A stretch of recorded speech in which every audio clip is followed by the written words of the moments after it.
Ça va?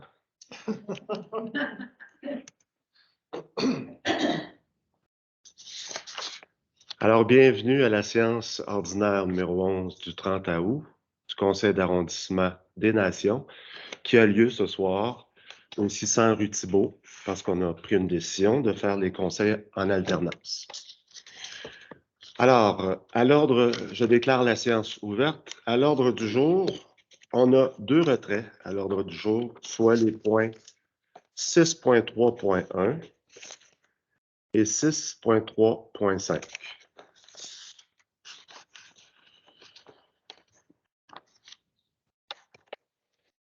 Ça vous va? Lecture et approbation du procès-verbal numéro 10 du 7 juillet. Tout était correct. Comité consultatif d'urbanisme, arrondissement des Nations, dépôt du procès-verbal du 28 juin 2022. Tout semblait en ordre. Alors, nous serions rendus à la période de questions des personnes présentes, en commençant par Mme France Croteau. Ah, vous pouvez rester là si vous voulez, ou vous installer là. Puis essayez de parler fort, Mme Croteau. Oui. Moi, je parle fort.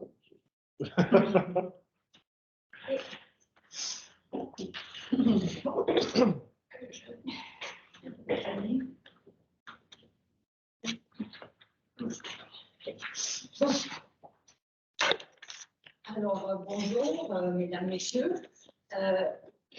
D'abord, je veux remercier la Ville. Moi, je suis toujours plus confortable dans une réunion d'arrondissement et qu'on parle à 5 représentants des élus municipaux. Alors, on s'en va.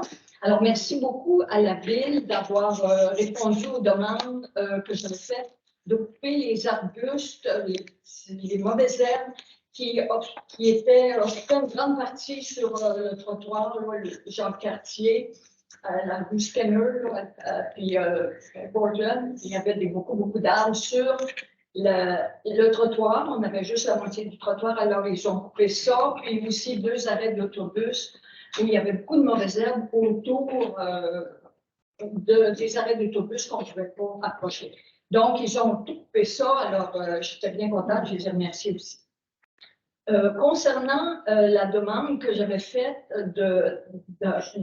d'installer des traverses de piétons à 3 endroits, d'abord pour celle qui est pour aller au parc, partir au esquivant de la crème glacée, j'en ai pris, j'ai fait mon deuil parce que c'est vrai que c'est proche des lumières Jacques-Cartier-King.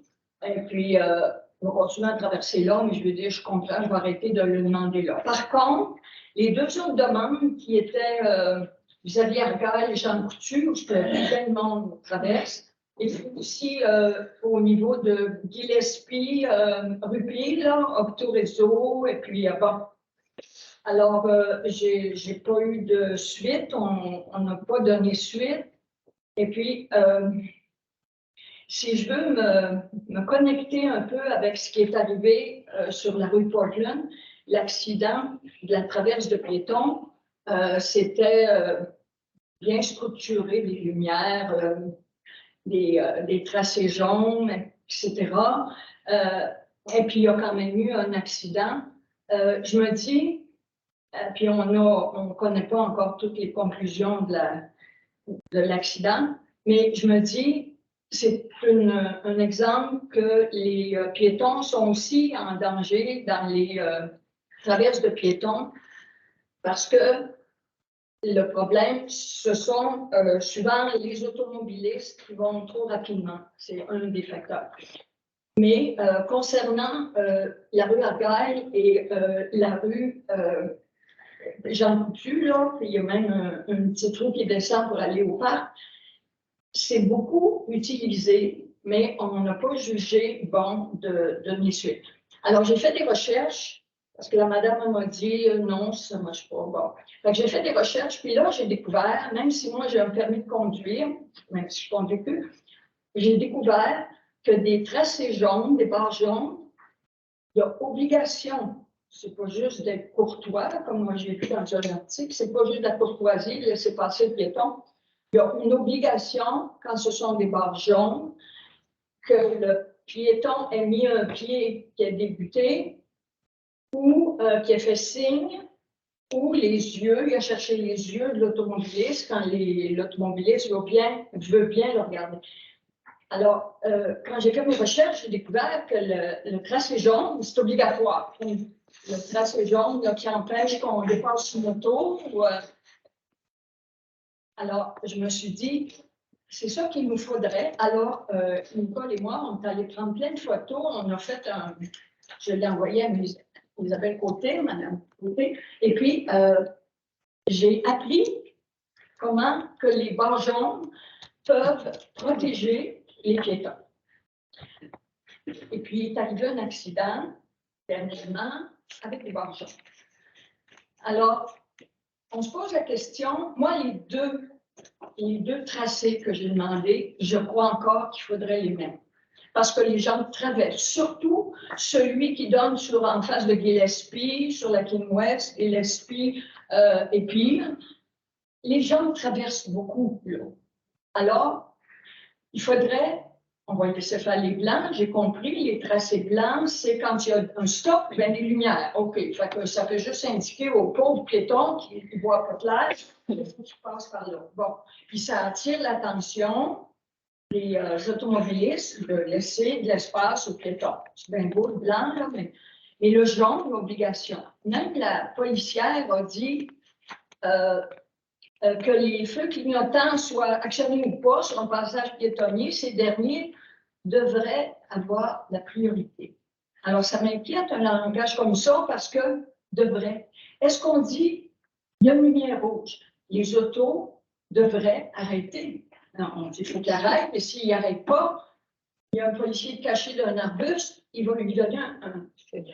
Les barres jaunes, c'est la même chose. Ce n'est pas une courtoisie où il devrait, c'est une obligation. Mais moi, j'ai l'impression que le monde ne le sait pas. Voulez-vous m'arrêter? Non, c'était justement ma question. Est-ce que le monde le sait? C'est ça que j'arrive à dire.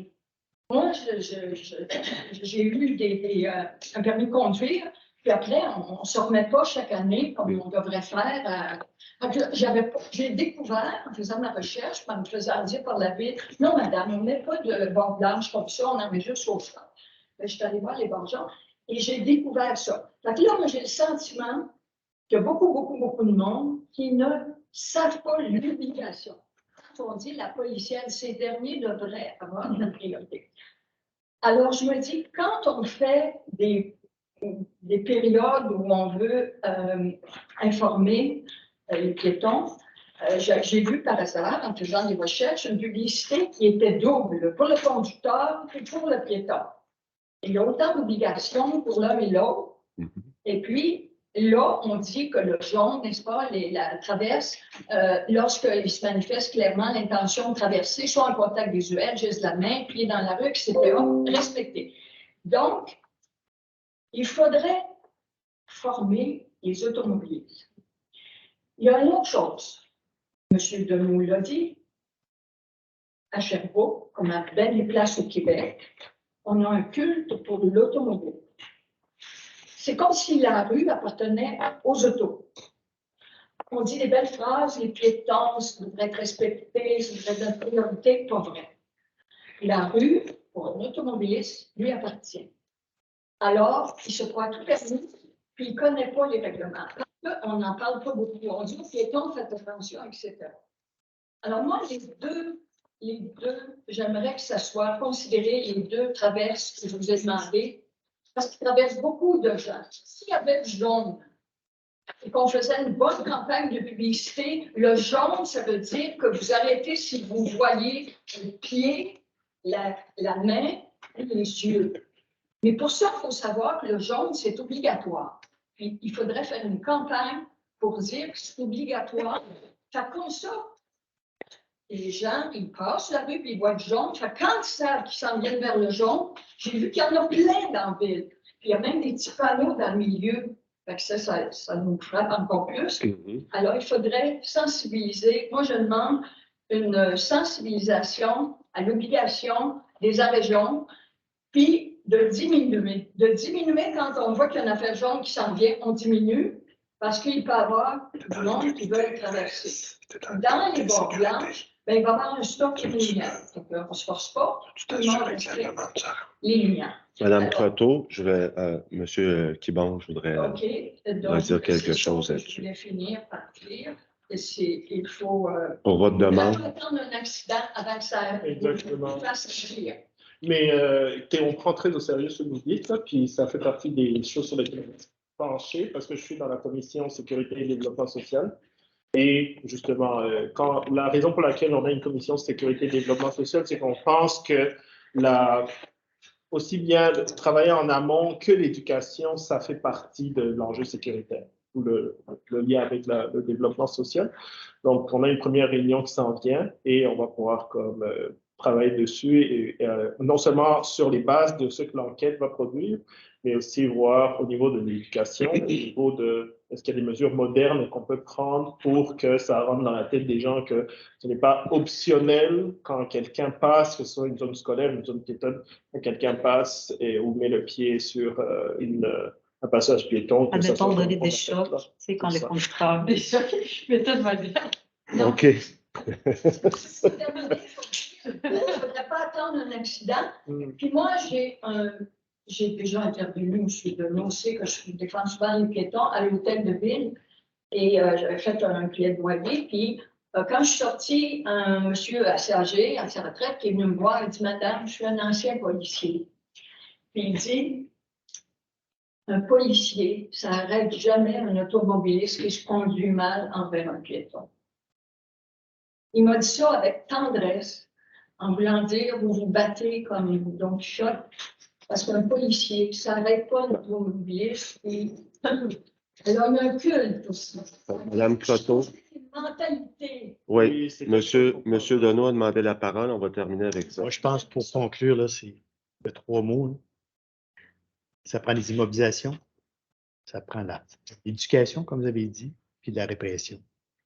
Ça prend les trois. C'est trois importants. Puis dans cet ordre-là, ça prend les immobilisations pour s'assurer tout de suite en partant.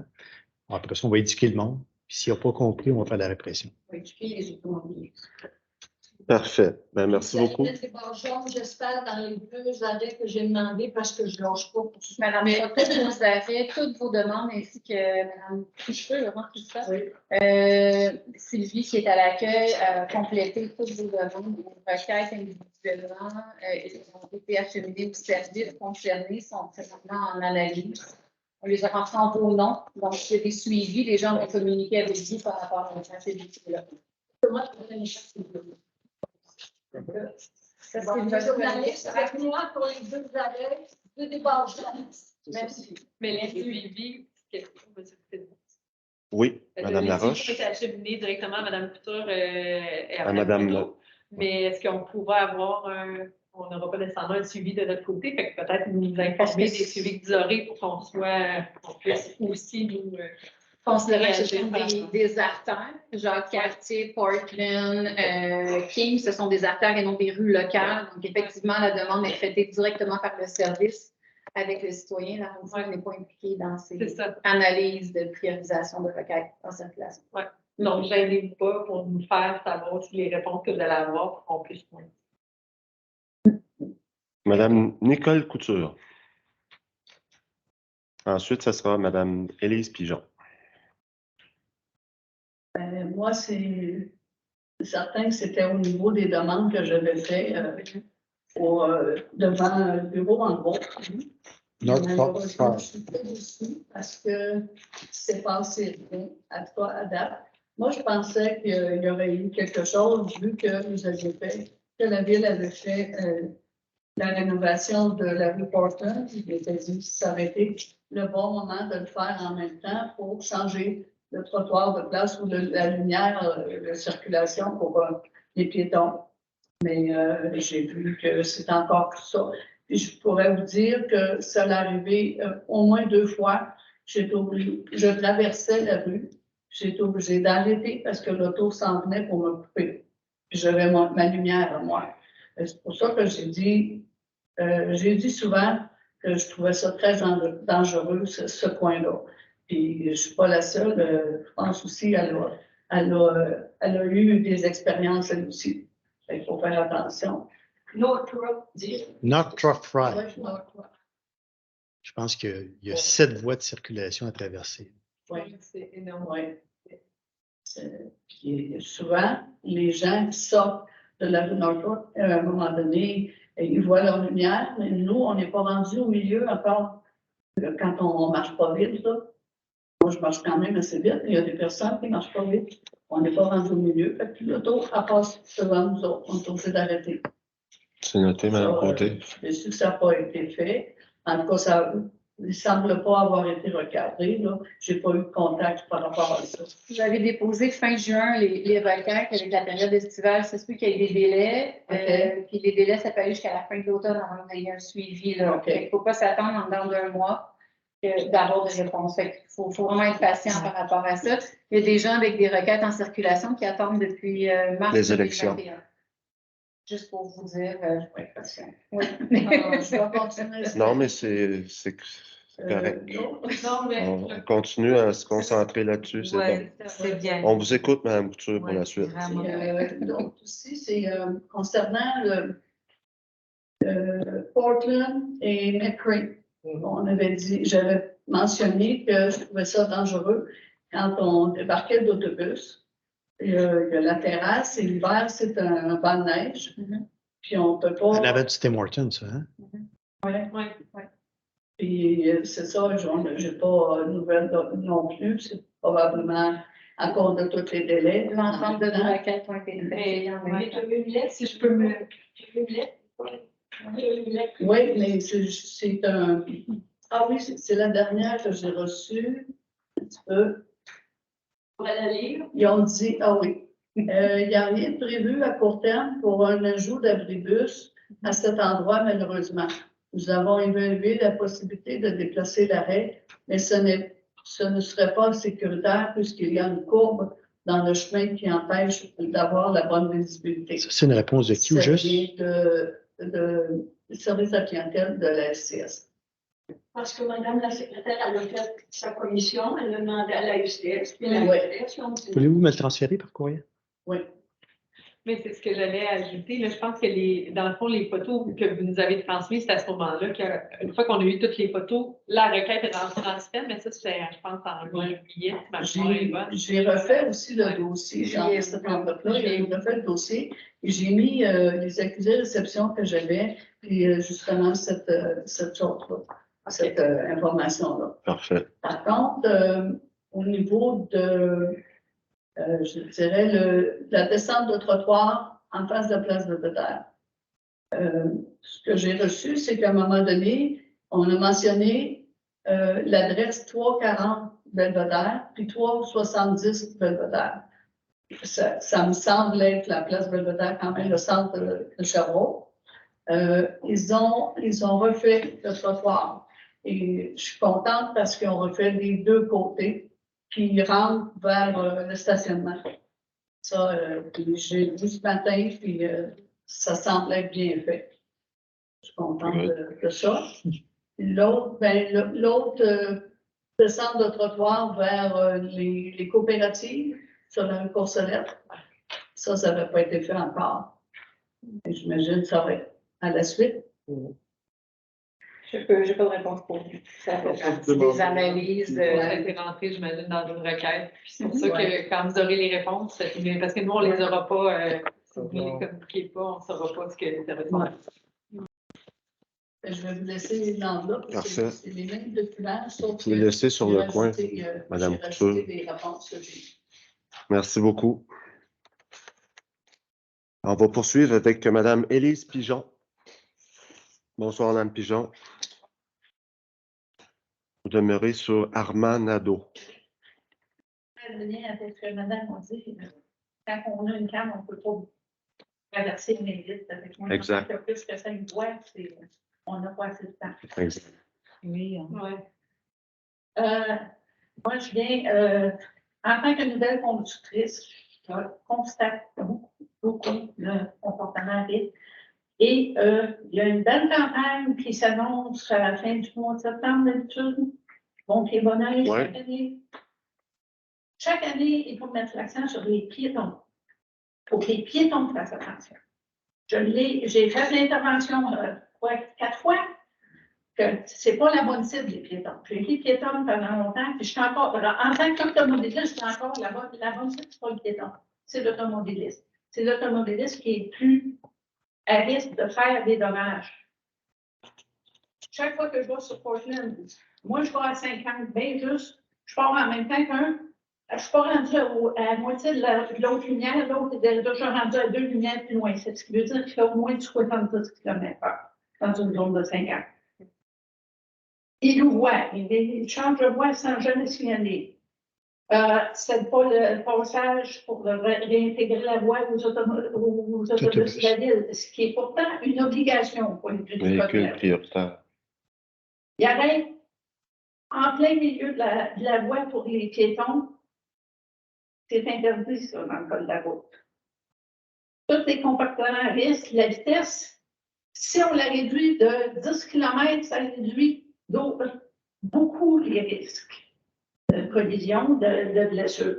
Et ça économise l'essence. En mettant des choses comme ça dans les campagnes, ça aiderait les gens. D'ailleurs, j'ai apporté le livre d'apprenti conducteur ici. Il y en a qui vont lire apprendre à conduire, c'est apprendre à se conduire. Ouais.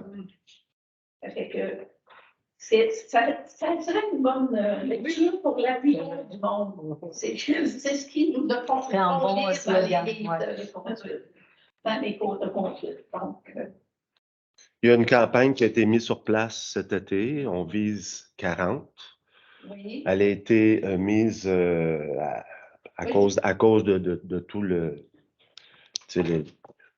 manque de temps qu'on a eu. Elle a été mise en œuvre tardivement. On va faire un bilan à la fin. Mais moi, à l'heure actuelle, quand je vois ces petites pancartes-là, je regarde mon speedomètre. Il y a des speedomètres électroniques aussi qui sont là, notamment celui dans la côte Montréal, qui fait beaucoup d'effets. Je vois plein de véhicules ralentir quand ils voient qu'ils sont au-dessus de 50. C'est drôle, hein? Ça prend des petites affaires de même des fois pour nous rappeler, pour nous ramener à l'attention. Oui, on tendance à me dire merci. Merci, voilà. Ben moi, ce que j'ai... Ils disent merci. Là, j'ai 2 gars qui sont en train d'apprendre, si je peux juste y aller d'une tranche de vie, qui sont en train d'apprendre à conduire. Puis j'aurais dit, moi, j'ai appris une chose, c'est on conduit pour les autres. Donc, pour les piétons, pour les autres voitures qui chauffent tout croche, pour les cyclistes, pour tout ça. Mais je pense aussi que les piétons aussi vont devoir regarder à gauche, à droite, puis pas prendre de chance, puis je traverse la rue. Parce que moi, j'ai quasiment eu un accident cet été parce que vu qu'il y avait un passage pour piétons, il y a une voiture de stationner, puis je ne l'ai pas vu tourner. Arrête, puis fais-moi signe, je vais arrêter. C'est sûr. Ça, je ne l'ai pas vu passer. Puis, beaucoup de cyclistes aussi qui passent sur le feu rouge. Wow! Faites attention, tout le monde. Je pense qu'il y a un ensemble là, de conscientisation qu'il faut qu'il se fasse de la part de tout le monde. Qu'on partage la route. Parce que malheureusement, il n'y a pas trop de cyclistes. Effectivement. Ils prennent la route en disant, moi, j'ai le droit de faire n'importe quoi, de rouler sur le trottoir. C'est pas le cas de Fabien Burnat, par exemple. Lui, c'est... Non, M. Burnat, c'est pas. La de sécurité routière, la SPAQ au niveau du gouvernement fait des campagnes aussi, là, fait Oui. responsabilité. La Société d'automobile du Québec aussi, Monsieur Deneau. Madame Pichon, vous avez parlé de Bon-Pied-Bonneuil. Je vais juste vous donner peut-être l'historique de Bon-Pied-Bonneuil. En 2003, une jeune demoiselle s'appelle Léa Coussa-Jandy. Elle allait à l'école Montcalm, puis elle s'est fait frapper devant l'école Montcalm. Et ça a été une initiative de l'arrondissement de Jacques-Cartier à l'époque, de mettre en place une campagne de sécurité. On avait loué des gros panneaux sur le boulevard Portland qu'on disait « Soyez prudents, rentrée scolaire ». Et de là, après ça, l'année suivante, la SAQ s'est associée avec nous, puis le service de police, pour faire la campagne Bon-Pied-Bonneuil. Donc, ça émane de justement l'arrondissement ici, et ça a fait Sherbrooke, le Québec, le Canada, puis même ça a été exporté en Europe.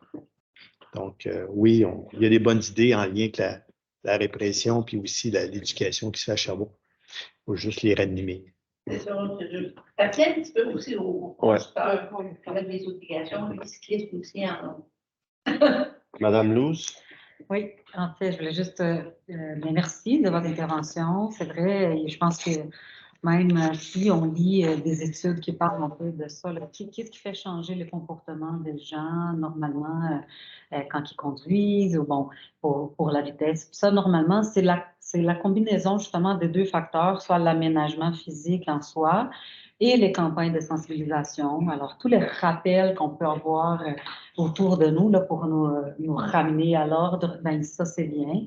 Mais à la base, il faut avoir une conscience. Puis nous, on a un plan directeur de transport actif. Ça veut dire transport actif, c'est marché, vélo, etc., qui avait été adopté par la ville ici à Sherbrooke en 2016. Et puis, petit à petit, on met ça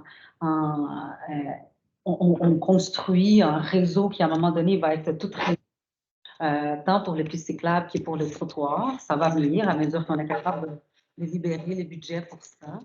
Mais dans ce plan-là, justement, il parle de ça. Il parle de cette nouvelle façon de regarder, de comment qu'on va utiliser l'emprise publique en le partageant par l'ensemble des usagers.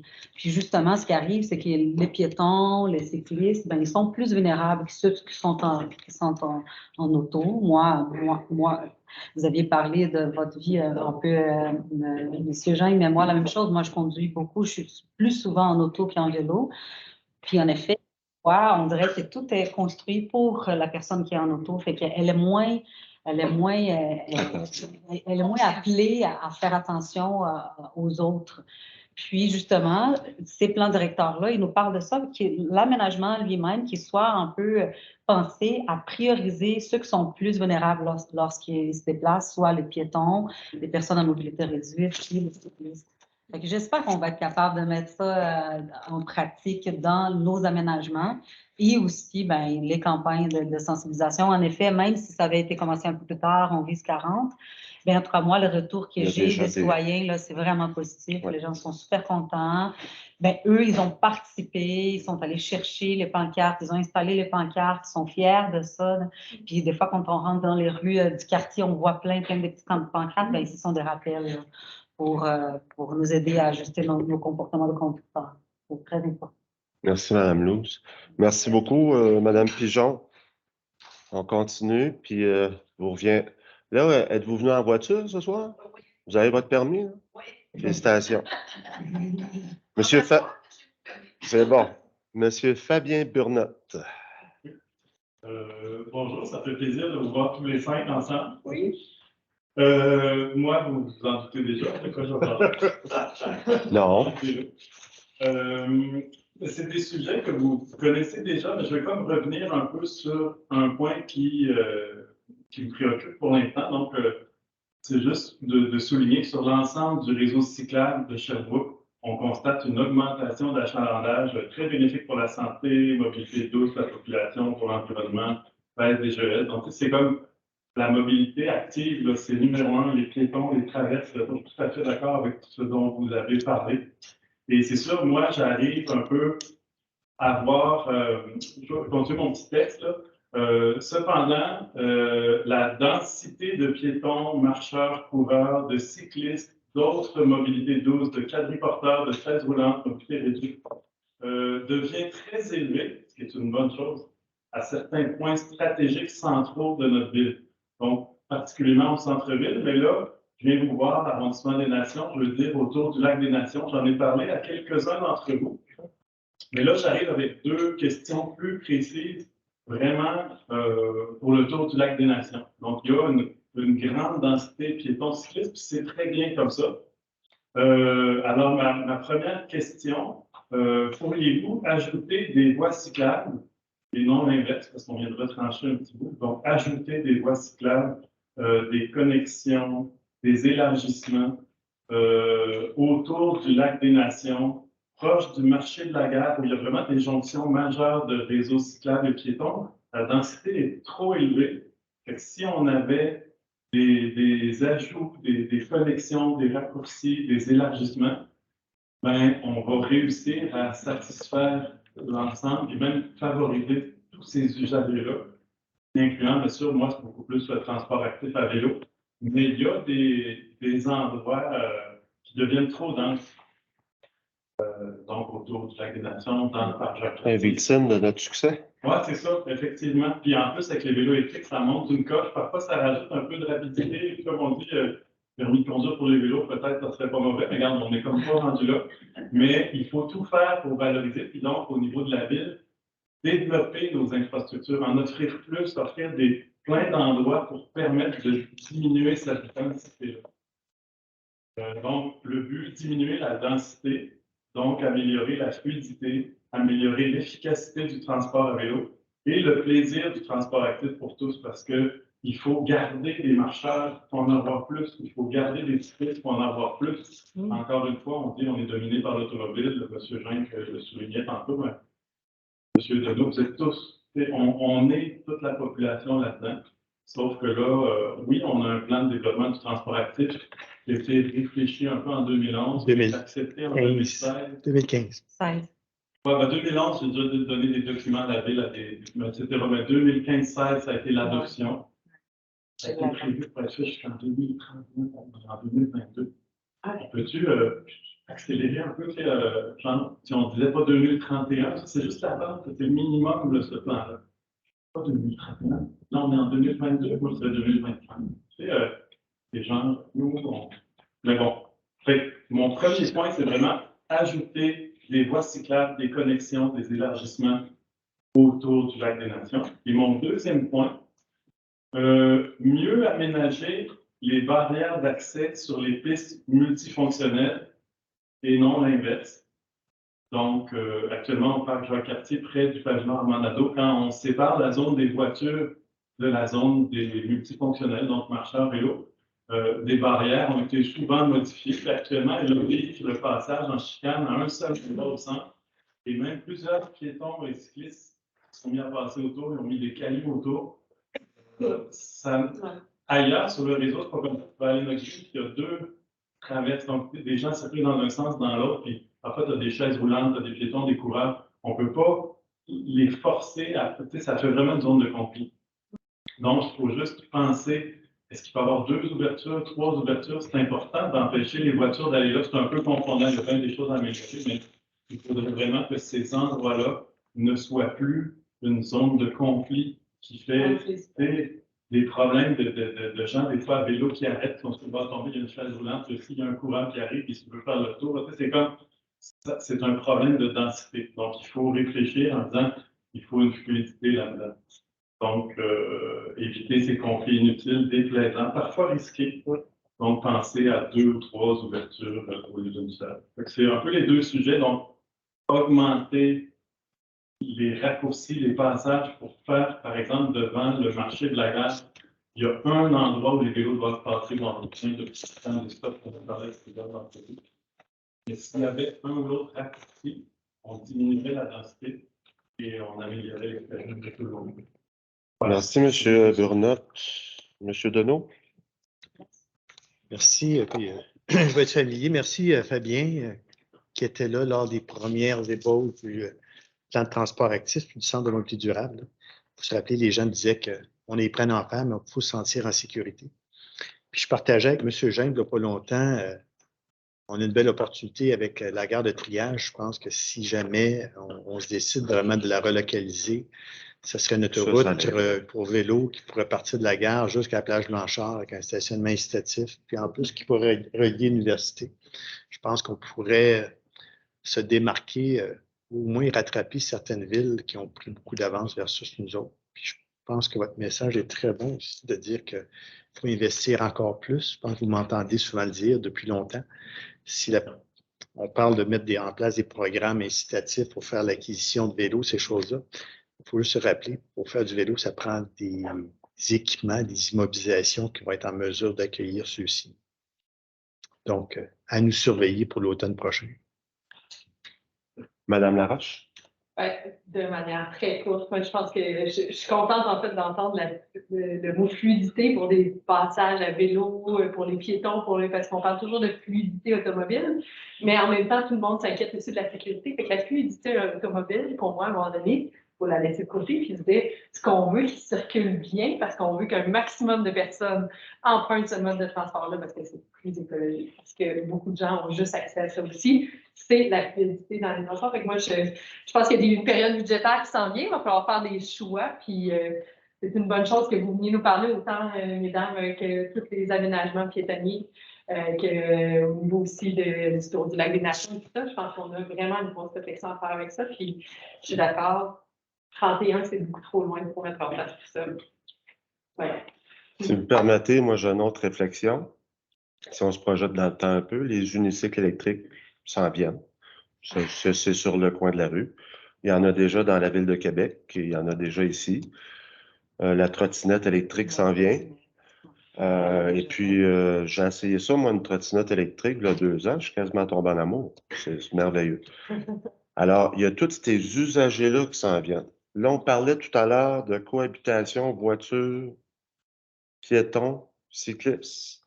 Quand on est autour du lac des Nations, des fois, c'est dur avec les triporteurs, les cyclistes, les piétons. Fait qu'il va falloir avoir une vision globale, puis une vision de ce qui s'en vient aussi. Parce que le gouvernement du Québec ne sait même pas encore quoi faire des unicycles électriques et des trottinettes électriques. C'est le gris total.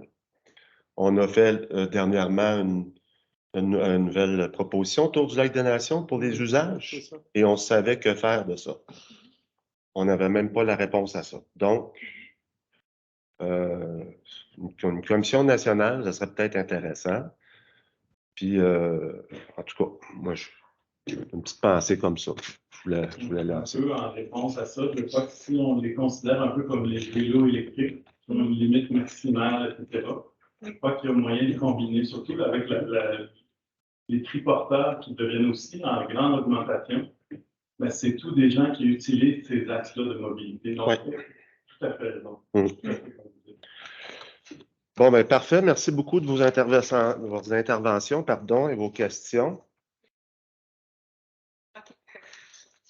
Alors, on va poursuivre l'ordre du jour. On s'en va dans les dossiers du CCU, donc du Comité consultatif d'urbanisme, le point 6.1.1. Bonsoir.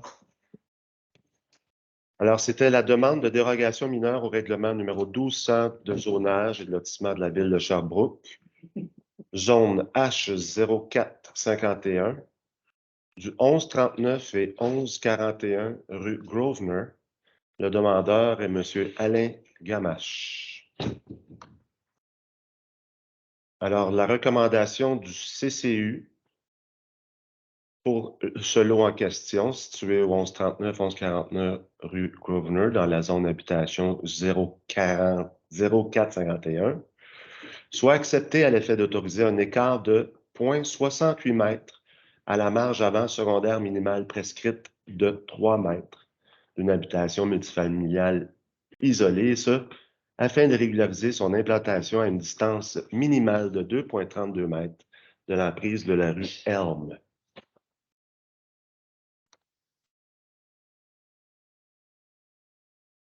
Maintenant, le comité consultatif d'urbanisme du 7 juillet, le point 6.2.1, demande de dérogation mineure au règlement numéro 1200 de zonage et de lotissement de la ville de Sherbrooke, zone H0993, lot 1 136 403, du 1101 rue Desnoyers. Le demandeur est M. Charles Gagnon. Alors, la recommandation est d'accepter à l'effet d'autoriser un écart de 0,09 mètres à la marge latérale minimale prescrite de 0,9 mètres d'un abri d'auto attaché à un bâtiment principal, une habitation unifamiliale isolée, et ce, afin de régulariser son implantation à une distance minimale de 0,81 mètres de la ligne latérale gauche de terrain. Au point 6.2.2, demande de dérogation mineure au règlement 1200 de zonage de lotissement de la ville de Sherbrooke pour la zone H1923 du 443-471 rue Galt-Ouest. La demandeur est Brigitte Bouliane pour le parallèle de l'habitation sociale.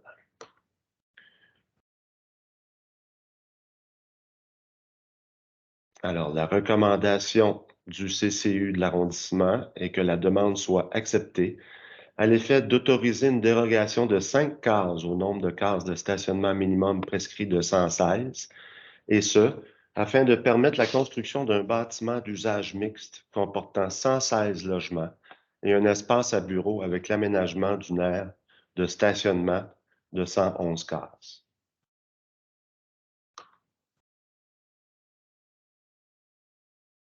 Au 6.2.3, demande de dérogation mineure au règlement 1200 de zonage et de lotissement de la ville de Sherbrooke pour la zone H1009, le 1411 rue Saint-Esprit. La demandeur est Mélissa Paradis.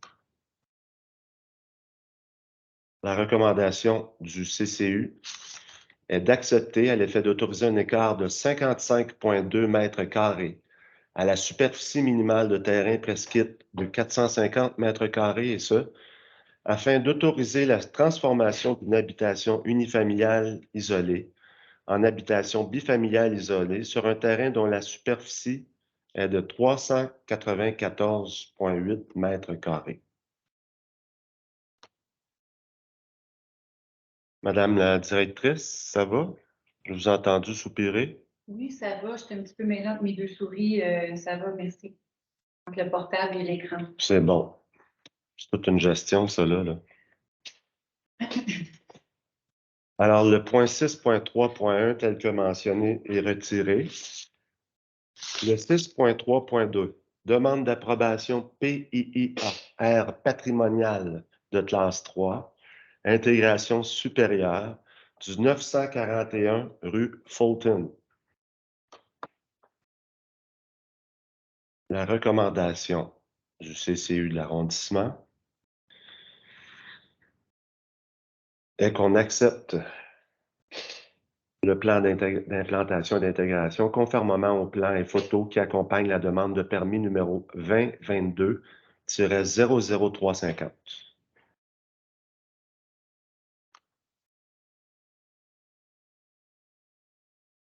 Au 6.3.3.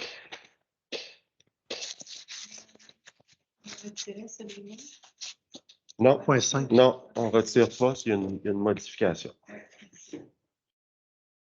Alors ici, demande d'approbation PIA patrimoniale de classe 3, intégration supérieure du 240 rue de Montréal, le demandeur, M. Benjamin Fauché.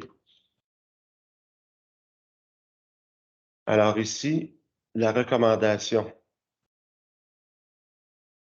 de la demande, que le traitement de la zone située à l'extrémité droite soit fini à l'identique du mur latéral, donc retrait de la porte existante, et de reproduire le même baratin tout au long du garde du corps de la rampe d'accès tel que l'existant. Est-ce que ça vous va, ça? Ça a passé à plusieurs reprises. Là, on va procéder.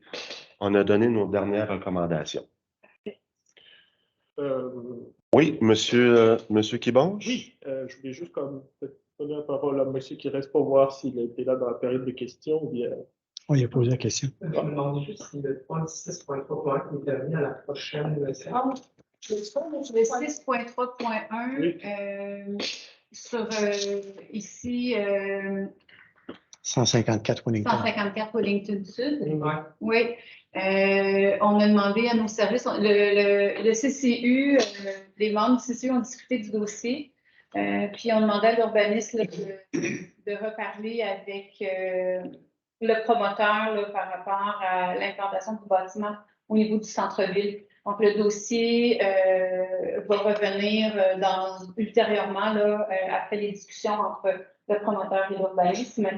On avait des questionnements par rapport à son implantation au niveau du centre-ville. Est-ce que vous aimeriez que je fasse un suivi avec vous? Non, ça va. Parce que ben, je suis conseiller du secteur, fait que moi, ça me ferait plaisir de rentrer en contact avec vous. Non, mais c'est pas vrai. Non, c'est fait. Merci. Mais n'hésitez pas à m'écrire ou me texter.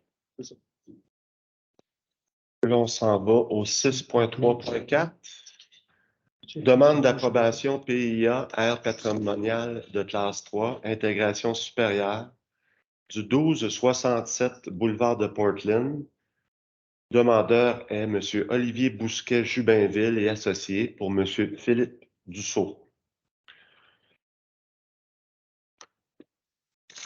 Alors ici, la recommandation du CCU de l'arrondissement est que la toiture existante en ardoise soit remplacée par de l'ardoise.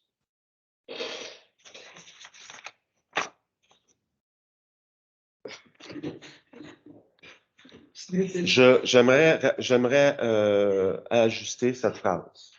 Que la toiture existante en ardoise soit restaurée ou remplacée par de l'ardoise. Est-ce que ça vous va, tout le monde? Oui. Madame la présidente du CCU, c'est ce qu'on avait déterminé? Oui, c'est ce qu'on avait déterminé. C'est Merci. la seule chose vraiment à ajuster. Voilà, excellent. Et maintenant, pour ce qui est du 6.3.5, il avait été retiré. Alors, on y va pour le 6.3.6. Demande d'approbation PIA aire patrimoniale de classe 4 à statut particulier, PPC-moi numéro 71. Modification des résolutions CCU en 2021-0499-00, CA AN 2021-0731-00, CCU en 2022-0550-00 et CA en 2022-0850-00. Projet Humano-District du 1888 rue Galt-Ouest, le demandeur M. Cardinal pour la société en commandite Humano-District.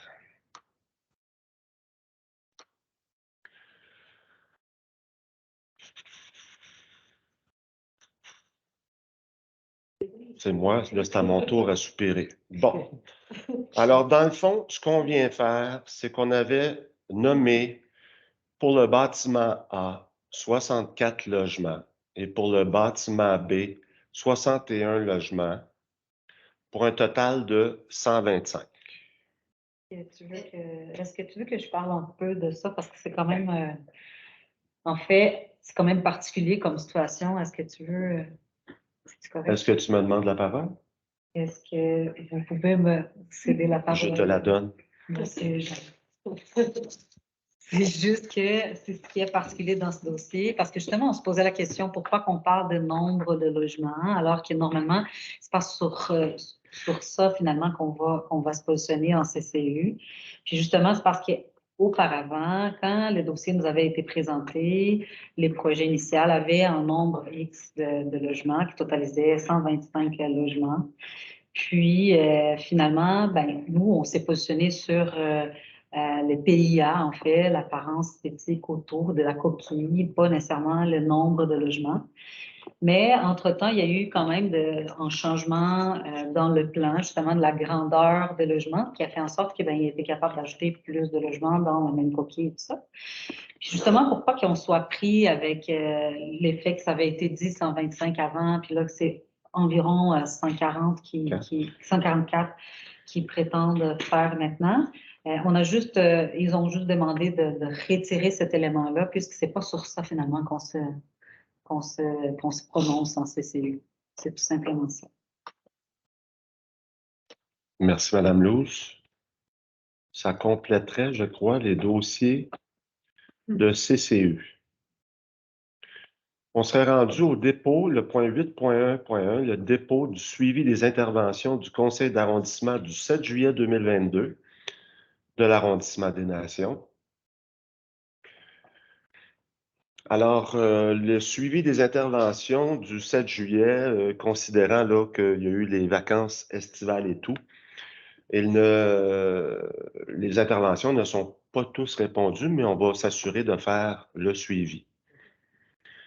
Au point 8.1.2, dépôt du budget des frais de représentation de 2022 de l'arrondissement des Nations, tel que demandé et tel que déposé.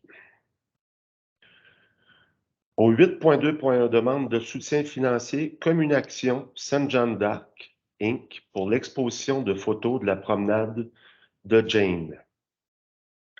Alors, c'est le regroupement qui nous ont demandé un petit coup de main par rapport à une exposition de photos qu'ils préparent en lien avec le centenaire. Il y a déjà 2 ans de ça, mais à cause de la COVID, vous comprendrez que ça a été un petit peu... ça a débordé sur l'année passée et sur cette année. Alors, ils sont allés chercher des images extraordinaires, des vieilles photos à la Société d'histoire notamment. Et puis, pour préparer ces photos-là pour une exposition, eh bien, on va appuyer à la raison de 200 $ cette semaine l'organisation. Au point 8.2.2, demande de soutien financier à l'événement Cyclovia Sherbrooke. Madame Laroche? Oui, en fait, Cyclovia, on aurait notre première Cyclovia cette année à Sherbrooke. Donc, une Cyclovia, c'est vraiment quand on ferme une grande section de rue et qu'on redonne cette section de rue là pour les piétons, les vélos. Donc, on aurait un projet pilote et ils nous ont approché, le comité organisateur, qui est essentiellement un groupe de citoyens extrêmement motivés pour une demande de soutien financier. Il faut savoir qu'éventuellement, ça va être vraiment un événement en ville, c'est-à-dire que ça va être soutenu comme un grand événement de la ville, mais cette année, c'est une année tampon, un peu pilote, si on veut, et ça va se passer dans notre arrondissement. Fait qu'on a décidé de soutenir à hauteur de 1 000 $ la première tenue de la Cyclovia, et ça va être donc une fermeture de rue de la rue King entre Jacques-Cartier et Belvedere. Ça va être dans le cadre de la fête du vélo. Donc, ma mémoire est bonne, c'est le 17 septembre, attendez un peu. 18 septembre. Voilà. Donc, le 18 septembre prochain, on aura un avant-midi où cette parcelle de rue-là sera fermée avec l'animation et en même temps la fête du vélo qui se tiendra au parc Jean-Cartier. Ce sera une invitation à tous et à toutes pour cette première édition de la Cyclovia. Merci beaucoup, Anne Laroche. Et en terminant, le 8.2.3, demande de soutien financier de l'Association citoyenne des espaces verts de Sherbrooke. Oui, cette fois-ci aussi, c'est une demande qui a été adressée à l'arrondissement. C'est un organisme qui est admis à la ville. L'Association citoyenne des espaces verts de Sherbrooke représente des boisés un peu partout sur le territoire. Mais ici, nous avons demandé une contribution de 500 $ pour les aider à mobiliser la population, à faire de la sensibilisation sur l'importance des boisés. Donc, on a décidé que pour nous, dans notre plan d'action cette année en arrondissement, on a mis le soutien à la protection des milieux naturels, aux groupes qui font de la protection des milieux naturels un enjeu. On souhaite les soutenir, fait qu'on a décidé que ça allait avec notre plan d'action. Alors, on est heureux de leur accorder un montant de 500 $. Excellent. Merci beaucoup, Mme Laroche. Alors, on serait rendu au message des membres du conseil d'arrondissement. Cette semaine, on commence par M. Marc Deneau. Merci, M. le Président. 2 messages. Le premier que j'ai fait parvenir à Mme la directrice d'arrondissement de M.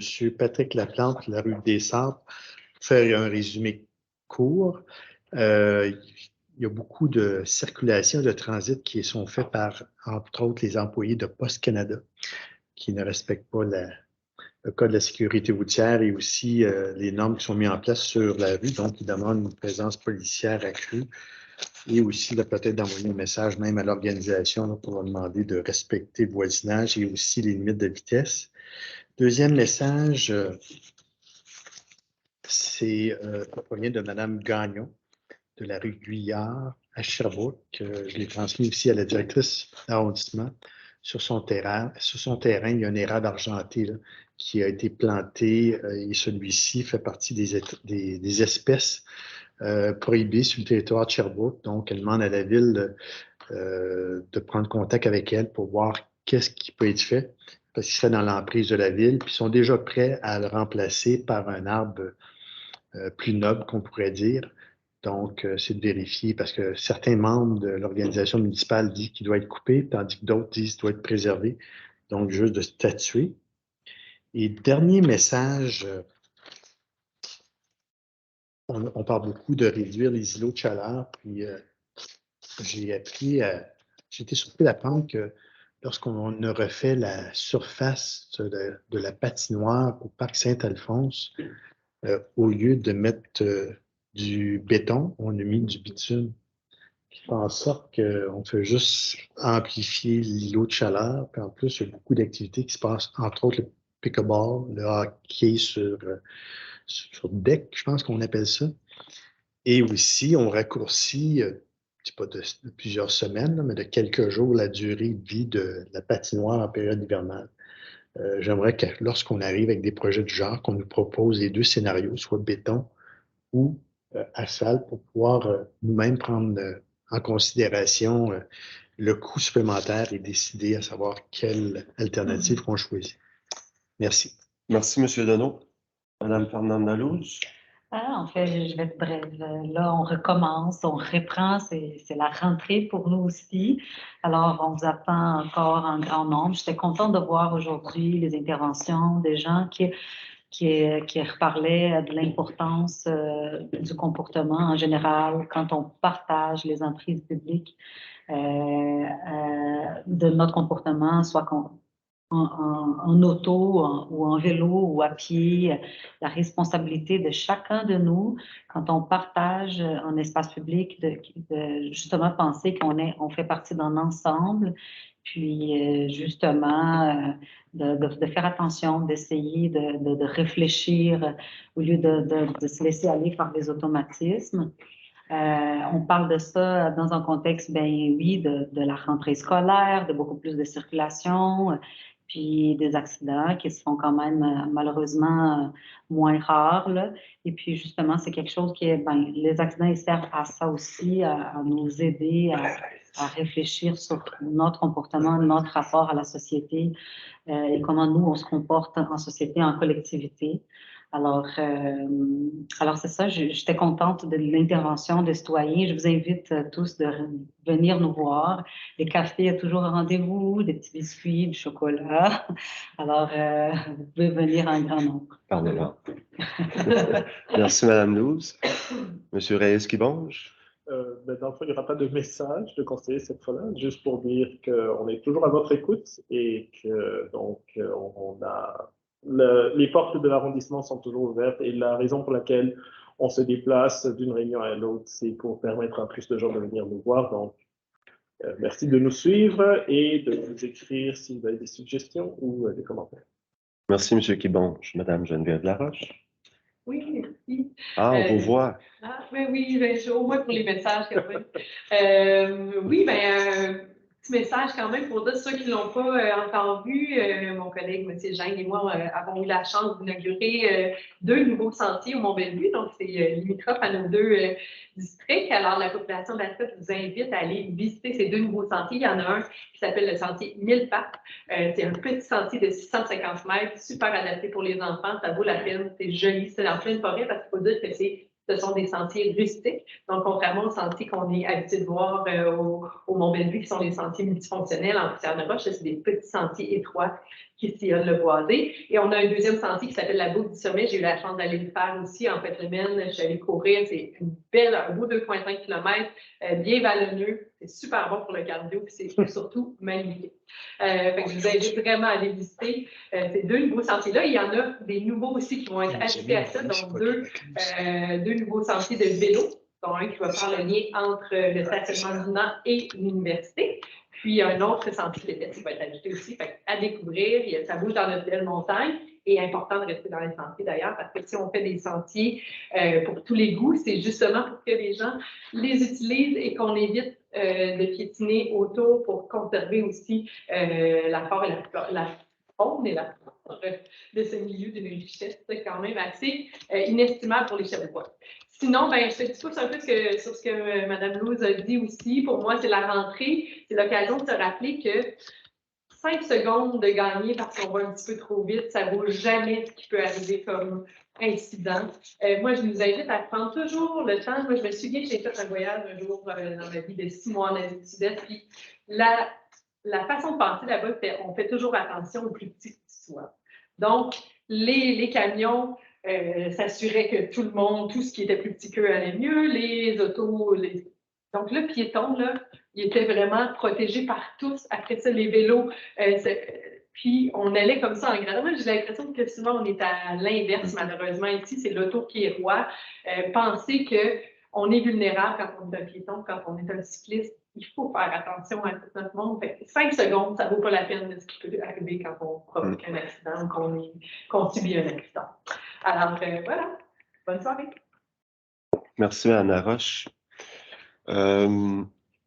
Moi, il est arrivé encore un autre petit accident, moi, dans mon secteur, sur la rue de l'Orme, au pied de la rue Joliette, dans le bas de la côte. Il y a un citoyen tantôt qui disait que les pistes étaient de plus en plus utilisées. Donc, c'est un vélo qui est sorti de la piste et qui est venu pour monter sur la piste cyclable sur la rue de l'Orme. Et il y a un petit promontoire et c'est arrivé trop souvent par le passé. Il a chuté et s'est cassé la clavicule. Donc, ça fait plusieurs interventions qu'on tente. On a rajouté des bollards. Alors, j'aimerais qu'on envoie cette demande-là au SIU pour qu'on vérifie une fois pour toutes cette piste-là pour plus qu'il y ait d'accident à cet endroit-là. Sinon, je me suis acheté un nouveau coffre pour mon école, mais j'ai juste un stylo. Alors, Madame la directrice, peut-être que je vais venir vous quêter un stylo un peu plus tard cette semaine. Alors, je vous souhaite à tous, mes collègues de l'arrondissement, une belle session jusqu'à Noël. Et puis, on invite tout le monde à venir nous voir pour la prochaine rencontre qui va avoir lieu cette fois-ci à la salle Françoise Donne, le 2070 boulevard de Portland, et qui aura lieu 27 septembre, C'est un rendez-vous. la veille de ma fête. Merci beaucoup. Bonne soirée. Je déclare la séance levée.